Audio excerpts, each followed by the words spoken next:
Welcome to This Old Democracy, a regular podcast where we explore the ideas, movements, and people working to rescue our faltering political system and rebuild American democracy on a stronger, more inclusive, and truly representative foundation. I'm your host, Micah Sifry, and I've been on this beat for a long time, from taking on the problem of money in politics, to writing a book about third parties, to tracking how the internet keeps shaking everything up, and more recently, joining the fight against rising authoritarianism. This podcast is produced in partnership with the Center for Ballot Freedom, a cross-partisan nonprofit dedicated to strengthening democracy.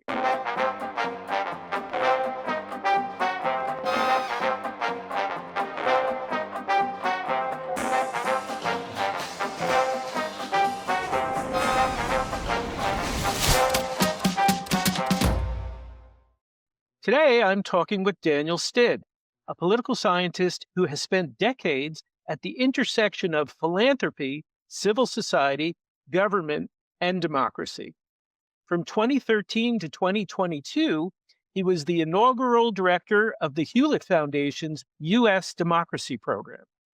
These days, he's a senior fellow at the American Enterprise Institute, and you can find his work at his excellent fortnightly Substack newsletter, The Art of Association. We'll link to that in the show notes. He's written a lot about the choices facing philanthropy today in an era of creeping authoritarianism, and I'm looking forward to diving into that topic with him today. Daniel, welcome to This Old Democracy. Thank you, Mika. Really good to be with you. Long-time listener, first-time caller, as they say in sports talk radio, but really this will be fun. Looking forward to the conversation. So first, before we get into the specific role of philanthropy, I'd like to invite you to set the table. Yeah. How do you think American democracy is doing right now? And specifically, do you think we're just going through another cycle of normal, if very sharp-elbowed political competition where one party is simply doing what it promised its voters it would do? And if that turns out to be unpopular, the pendulum will swing back. Or is the American experiment with democracy in real danger of collapsing? Yeah. Definitely it is not normal. And I do think we are faltering in ways that should really concern anyone who is a friend of democracy. Whether we're on the verge of collapse is another question. As you may have seen in some things I've been writing over the past year, my own mind, which I think at one point was made up, but has become open and shifted on this point in a couple of respects. I think at heart, I'm a Madisonian. When I started at the Hewlett Foundation, the initial work we were doing there was called the Madison Initiative, and by that I mean I've always had an abiding faith in the elements of our system of government that Madison really brought to it: the separation of powers, the checks and balances, the role of Congress, fundamental role of Congress, the federal system, the Bill of Rights, and I would say really up until recently, I presume that there was just an inherent staying power in those institutional arrangements, born of, if nothing else, of inertia. And I also felt that for all of his cunning and effectiveness as a demagogic leader, and I don't say that disparagingly. I think there is a shrewdness to President Trump, but he never struck me as someone who had the kind of the staying power that one needs to really fundamentally shift this Madisonian system. And I think my mind has changed for a couple of reasons. One is I think I overestimated the staying power in these institutional arrangements and the extent to which, not just over the past decade, but over a period of decades, they have, I think, fallen increasingly dormant. That capacity of ambition to check and balance ambition, especially within Congress, which is really meant to be the engine of our government, and over time has become increasingly deferential to the other branches. The metaphor or the framework that I think speaks best to where we're at is this idea of competitive authoritarianism. Hmm. And by that, I think for me, the big shift was rather than arguing over did we have a democracy, do we still have a democracy or not, is to acknowledge that a couple things can be true at the same time. That we can have elements of a competitive democratic system, and I think some of the elements of the Madisonian system, in particular, the independence of the judiciary, the recurrence of biennial elections, those remain in place for all the other breakdowns. But at the same time, we can also have, and the daily scan of the headlines will reveal this, patterns of incipient autocracy of the sort that you would see in Hungary and Turkey, Yeah. and these other places. And I think the way that framework, and it's really Steve Levitsky and Lucan Way, his colleague, that developed it, maybe 20 years ago, trying to explain this system of a hybrid regime that wasn't really fully an autocracy, but neither was it fully a liberal democracy. I think that acknowledges that there's a continuum. I think that changes the agenda for friends of democracy to try and make it the system as competitive as possible, and to return it to where that competition is really the norm, and Hmm. not the exception. I think that also helps us understand that this is not something that is unique to America. That's something else. That this was a change of mind or assessment of the situation that occurred in my own mind maybe about a decade or so ago, in the time of Brexit, in the time of the alternative for Deutschland emerging in Germany, the profound kind of shift to the right in our sister democracies, and frankly, a greater polarization between the political alternatives, the challenges we're grappling with, Hmm. and the preservation of these basic forms of liberal democracy are something that are not unique to America, but are showing up in a lot of our kind of sister democracies at roughly the same stage of development. So I don't know if Yeah. that's responsive to your question, but that's how I'd size it. No, no, that's great, and I asked you to set the table, and I think you did an excellent job, and I do also feel that um, your answer, which is not a black or a white Yeah, kind of answer, um, is it's important to remember that we're in a shifting situation where uh, you know we don't know yet the end of the story, and this week when we're talking, we're seeing uh, changes in President Trump's standing, even with his own coalition. In terms of Congress, for the first time, really defying him, or at his invitation, at least, voting to do something that up until now he really didn't want them to do, which was release the Epstein files. So there's s- uh, no question we're still in the thick of a very complicated set of systems in collision with each other.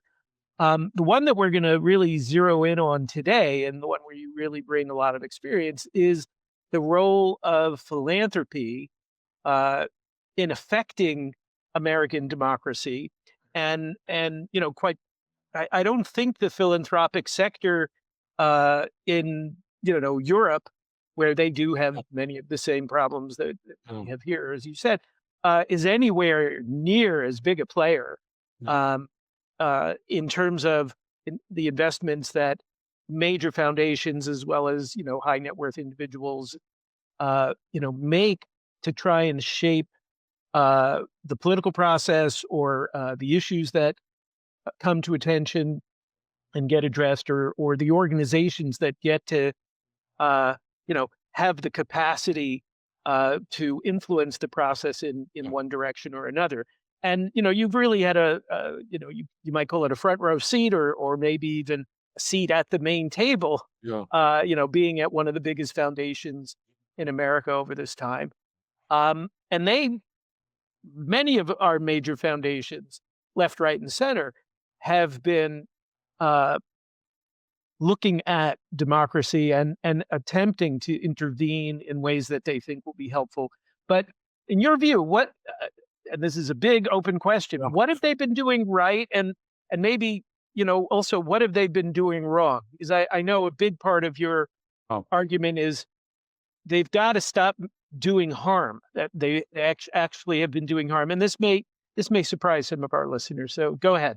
I think in terms of what philanthropy has been doing right, one is, relative to when I first kind of came into the field a little over a dozen years or so ago, there's much more of an emphasis on democracy as something that's critically important, A, and thing B, that philanthropy can constructively shape and really should turn its attention to. So I think Yeah. democracy is more A about, couple of right. I think the Democracy Fund did a report yeah, a year or two ago that found that somewhere between $2 to $3 billion a year yeah, is going broadly into some aspect of democracy support, and that's gone up actually over the last few years. It's still not anywhere close to the hundreds of billions that yeah. broadly flow through the sector, but that's still a hefty amount of money.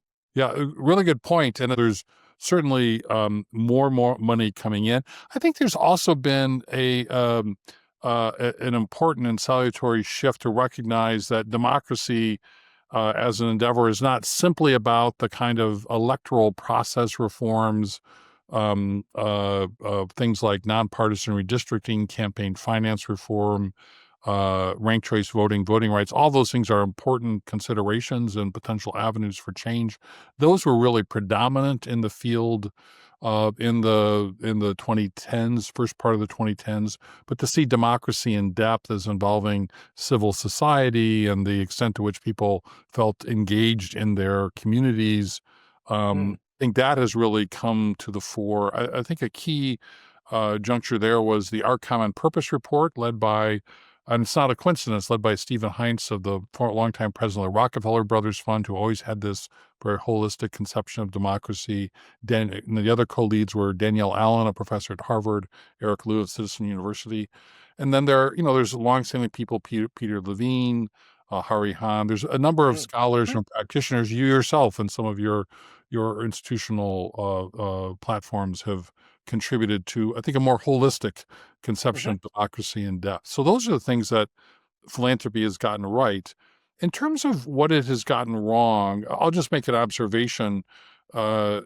Sometimes when my wife and I were talking, we have to distinguish, is this a criticism or observation? I'll just make this as an observation, but I think it has not been helpful over time, this pattern as it's come to prevail, that there's been both a polarization and a politicization of philanthropy mm, that I think has caused some problems. The polarization, which I think again was in response to President Trump's emergence, is that you saw both on the from the center to the left and then from the center to the right a increasingly just a growing disposition to either oppose or to resist the president on the center and the left, or to frankly support his agenda on the center and the right. And mhm, in ways that philanthropy has become much more implicated in the polarization between our parties and kind of engaged in the fray of the political fight. mhm, And it was something that we observed at the Hewlett Foundation. We sought to be even keeled and to work across the political spectrum with people who shared our broad goals for democracy in America. And just over time, we found fewer and fewer partners who were willing to take that stance, one that we felt was appropriate for philanthropy. Um, uh, and then related to the polarization is again a connected but distinct pattern, which is I would call politicization. So more and more philanthropy is focused on trying to bring about change in the narrower, relatively narrow political confines of an electoral cycle over the next mm, 1 or 2 years. I think on the left, this tends to take the form of what can be done to shape the run up to the election that will lead to a favorable outcome of the election itself. On the right, it tends to take the form. I think Project 2025 was the mm, greatest example of this. Of philanthropy trying to shape, and let's not forget, Project 2025 was a project that was underwritten by philanthropy through a number of 501c3 think tanks and mhm, institutions. to try and shape what happens should one side win the election. And so there's a slightly different emphasis. But one thing that unites them is an attempt to kind of change the political system in the very near term in ways that leads one side's particular conception of what a better democracy would look like. And that's understandable. I think the polarization dynamic tends to pull everything into its maw. To me, there's just tremendous opportunity cost, because the more that philanthropy is joining forces with partisan endeavors, the less it's not doing what it is uniquely positioned to do, which is to underwrite the civic infrastructure that a healthy society needs over the longer term. And I think that's really what's been going begging in recent years. Yeah. Well, let's stick a pin in that thought. We'll Yeah. come to it in a moment. But I just want to drill down a little bit further with you on this problem of polarization, Yeah. because reading your work, and I have to say it's one of the things that I really appreciate about your work, from when you were sitting at the funders table and now sort of stepping back and observing, is how open you've been about the work that you were involved in, as well as how you came to see the larger field. And one of the things that becomes clear, and I think this is both in a paper you wrote for the NYU's Democracy Project recently, and a much longer paper you wrote for the SNF Agora program at Johns Hopkins. You talk about the idea that philanthropy in the institutional form, right? The big name brand foundations, that starting maybe as early as the late 1960s, with the Ford Foundation deciding to underwrite the whole field of public interest law, and then more right-leaning funders, Olin, Scaife, et cetera, coming in to sort of strengthen the voice of the business community in the larger political system, that you call these foundations, you basically accuse them of acting as shadow partisans, that Yeah. they were, laying the seeds for and participating in this larger process of polarization that we're now suffering from. And one of the things I find this really interesting, because it's a challenge to, I think, a lot of people. I'm now speaking to the liberal side of Oh. the audience here, um, who think of a great deal of good philanthropy as the type of programs that support work on issues like criminal justice or education or the environment or racial justice. And even in your most recent piece for the NYU Democracy Project, you said that a lot of this philanthropy, which is about influencing public policy, quote, unfortunately does so in ways that have come to accelerate polarization and produce a multifaceted tragedy of the commons in our public life. Meaning they think they're just helping, say some vulnerable or downtrodden group have a fighting chance to participate. And you're saying, no, this is actually making the polarization cycle get worse. I don't know if that's a completely fair way, but unpack it for me.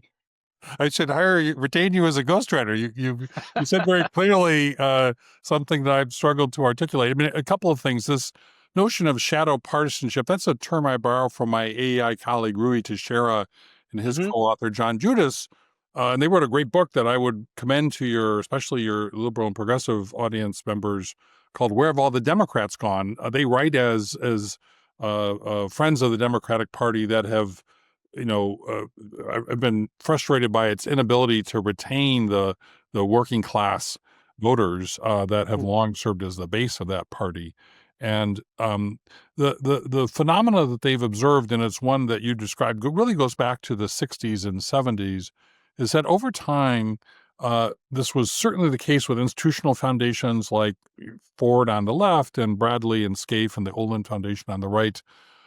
They increasingly came to kind of wage ideological combat with each other about their conception of what is a good society looks like in ways that uh, underwrote increasingly vociferous and ideologically oriented advocates to push their conceptions of the good society out into the public domain, but in ways that really spurred polarization between the parties and made it harder for the democratic system to absorb all of this take no prisoners advocacy. And really a key point for me, I was reading a book written by some sociologist based at Smith College. They wrote a series of books on the American elite, business, military, and this book was on foundations in the late 80s and early 90s. And so they aren't writing with a particular axe to grind, but are just observing, gosh, of all the different elites we've studied, the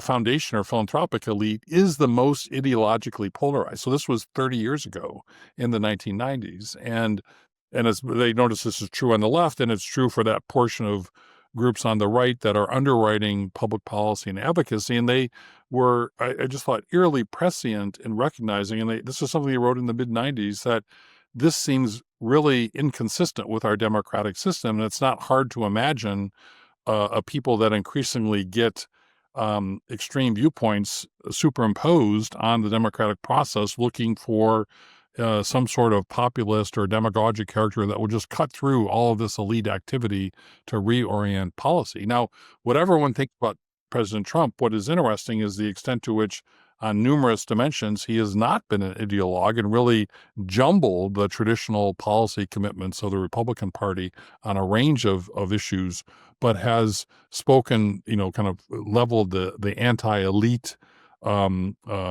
sentiment that is more and more widely shared. I think that sentiment is behind what is going to be a sustained campaign against philanthropy in the remainder of his second term.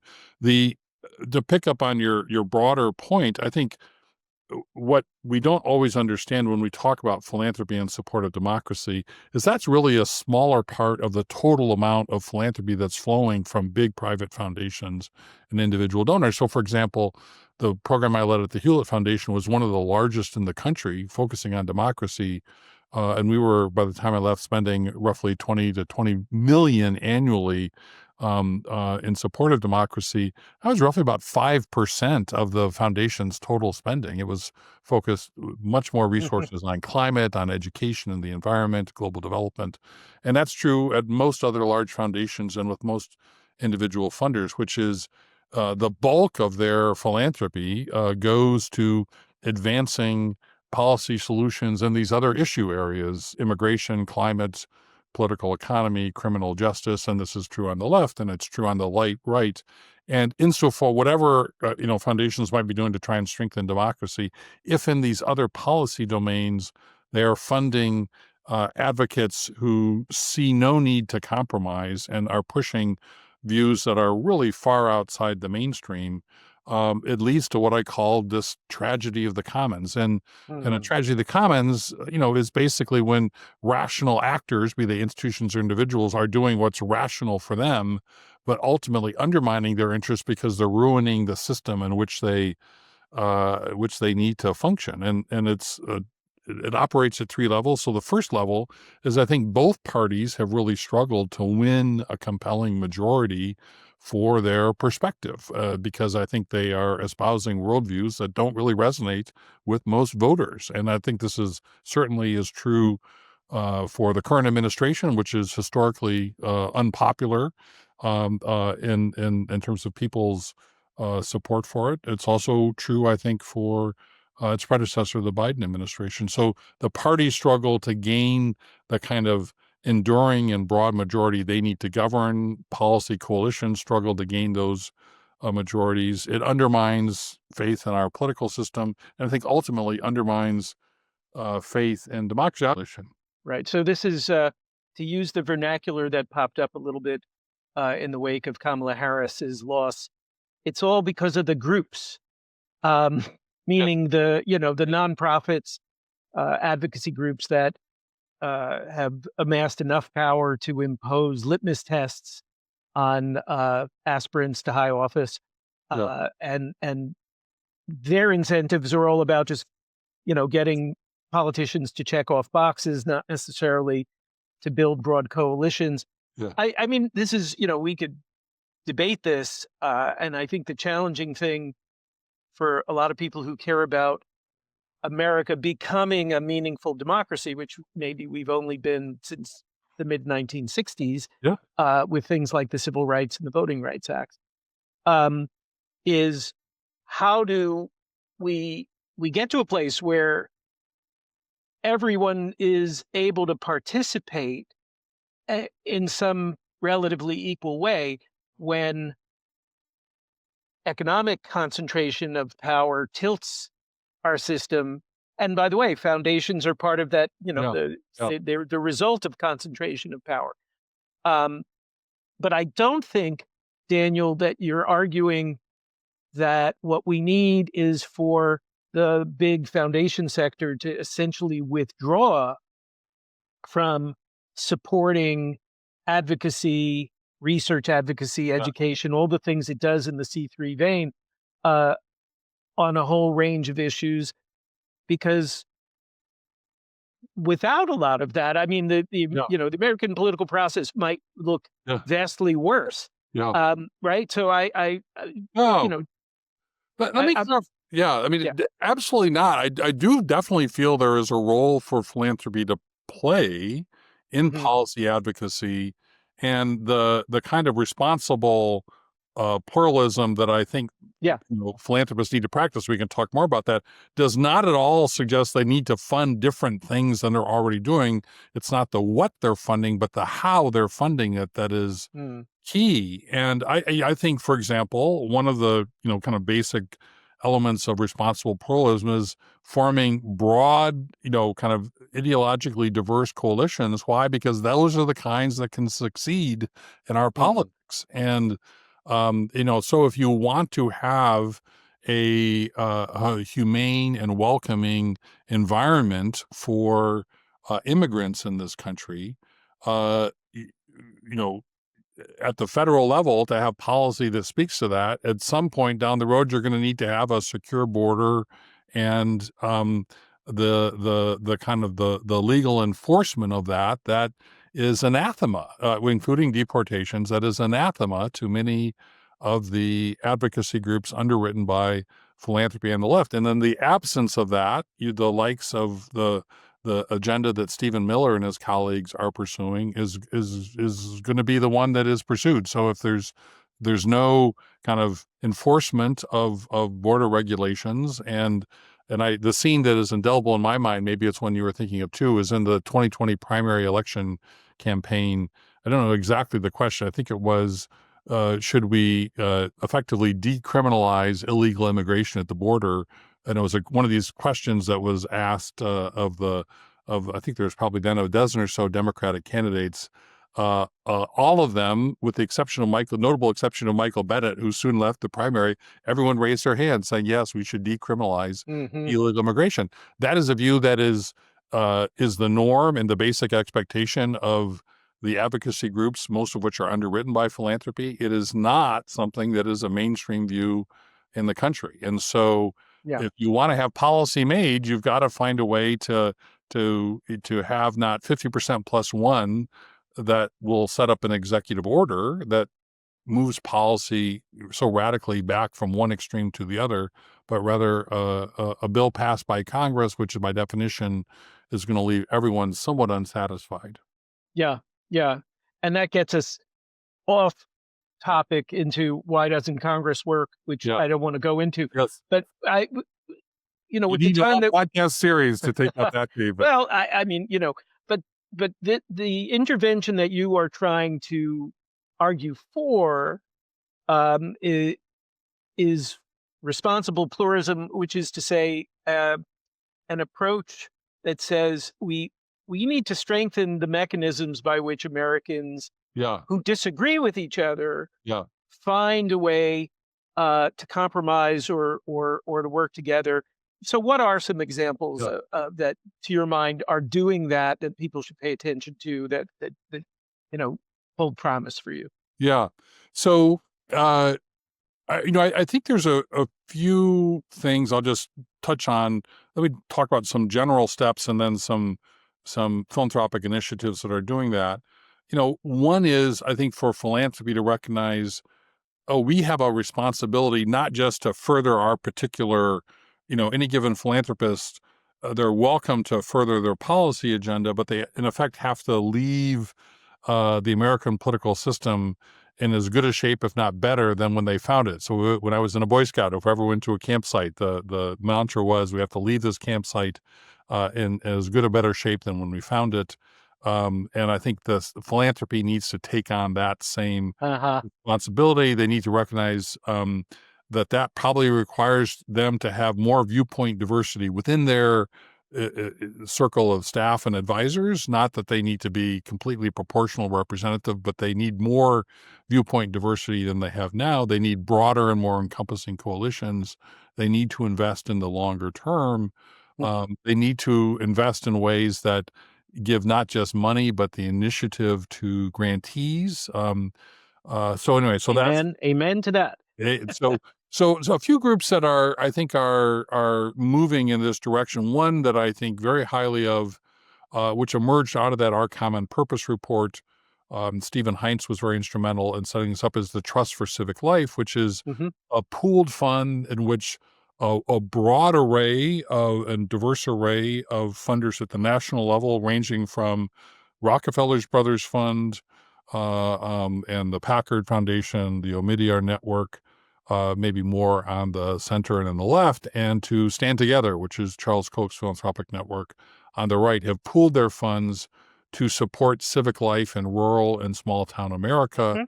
Hmm. Hmm. The team that's running that has been making some, and what we might call trust-based philanthropy, a remarkably large set of grants to particular institutions and leaving them free to, given their local knowledge and networks, to determine how best to strengthen civic life in their particular areas.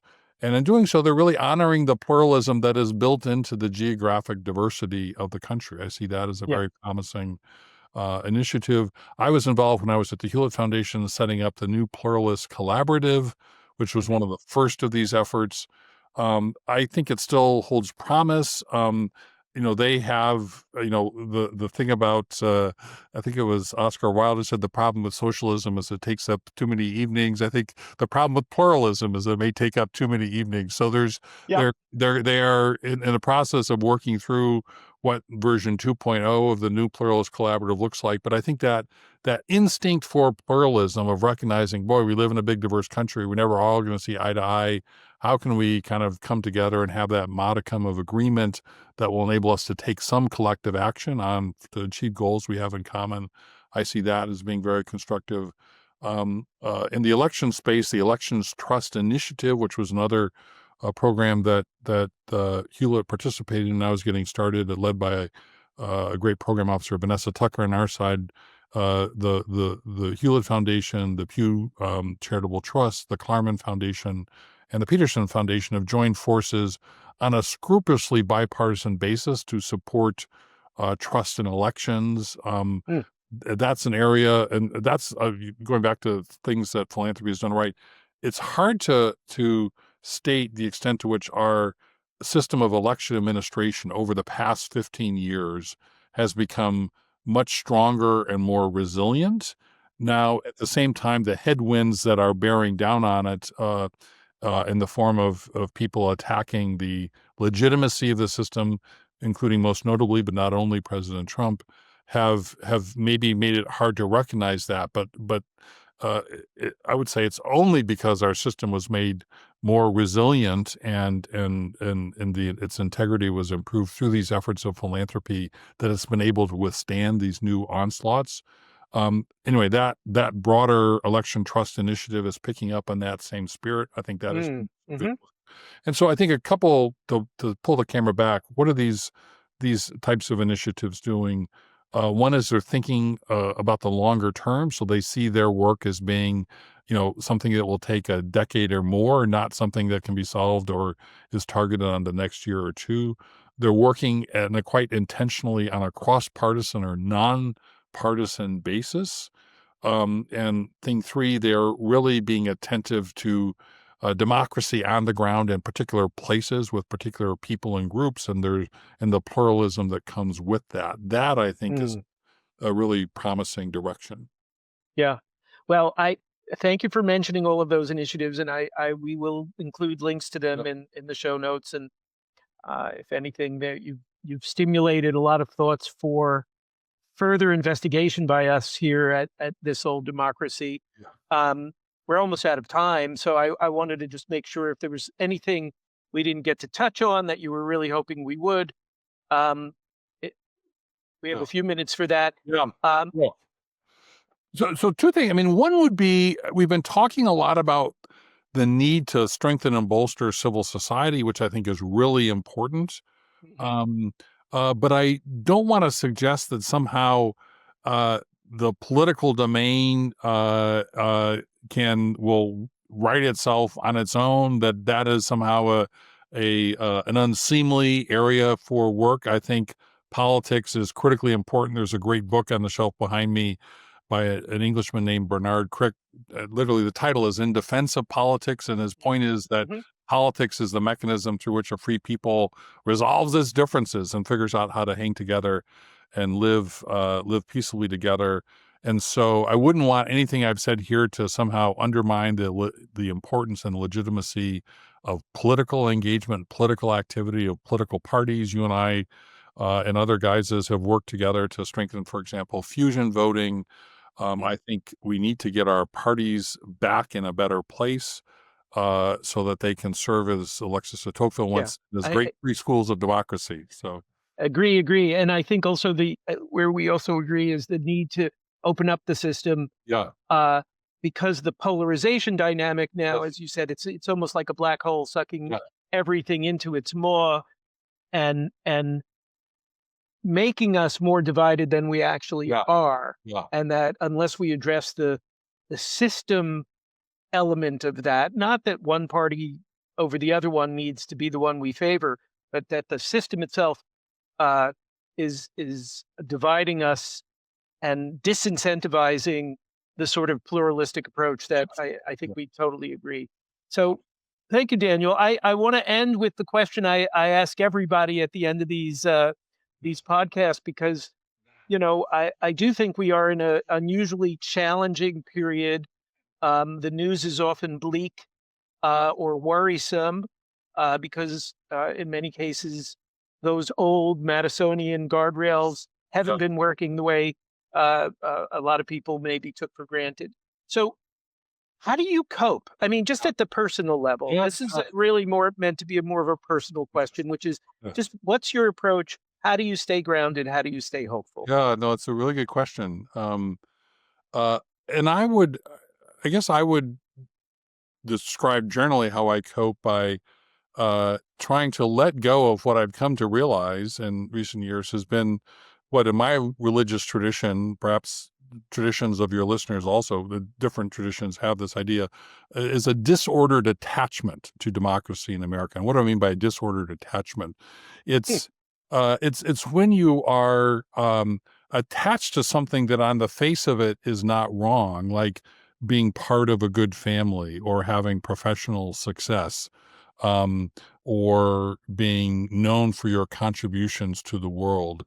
But taken to the extreme, that attachment can become disordered in ways that prevent you from living a good and full and moral life. That you can become more concerned, for example, if your value of being part of a good family gets in the way of you confronting someone who has a problem with alcohol within it. That is an example hmm, of a disordered attachment that requires you to operate differently. And I think for me, coming of age, I was born in 1964, which was, really the passage of the Civil Rights Act, and the earlier that year brought us into this period of full democracy, as you noted earlier, for the first time. So really, I think someone with my kind of historical trajectory may be uniquely prone to think, oh, we have realized democracy, the arc is bending towards justice. But then, events of the past, I would say not only the past decade, but maybe the past 2 or 3 decades, really we need to be disabused of that notion. And what's interesting is that doesn't mean that I still don't care about the health of democracy, but I no longer think that somehow it's something that can be taken for granted in America. I no longer think that America is maybe a uniquely privileged or exceptional democracy.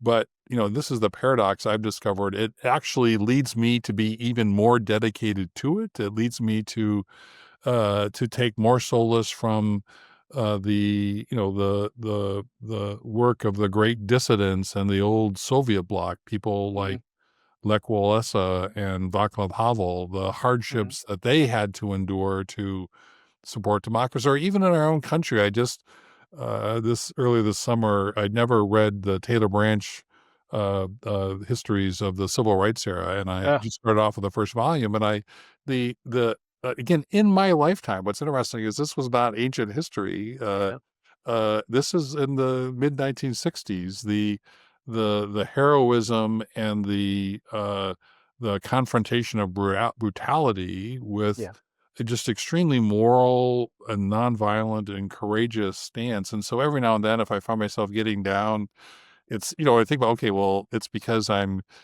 trying to encourage a colleague who ought to know better not to do something that's unwise. That's a challenge or a burden. But, I'm thinking of like Bob Moses riding around in the dark of night in Amite County, Mississippi, trying to register sharecroppers to vote at pain of his life. And yeah, you know, yeah, Bob Moses had reason to be scared and was not. So the least I could do is do my part now mm, and mm, be realistic about what's the challenge that I'm really facing. And so yeah, that's yeah. how I've tried to. That's a great perspective. Yeah, I agree with that. And you made me think of Joni Mitchell's lyric. You don't know what you got till it's gone. Yeah. It may be that this period of challenge is, if anything, summoning more people to recognize that it's our turn uh, to, take the torch that was passed from generations before and do our best.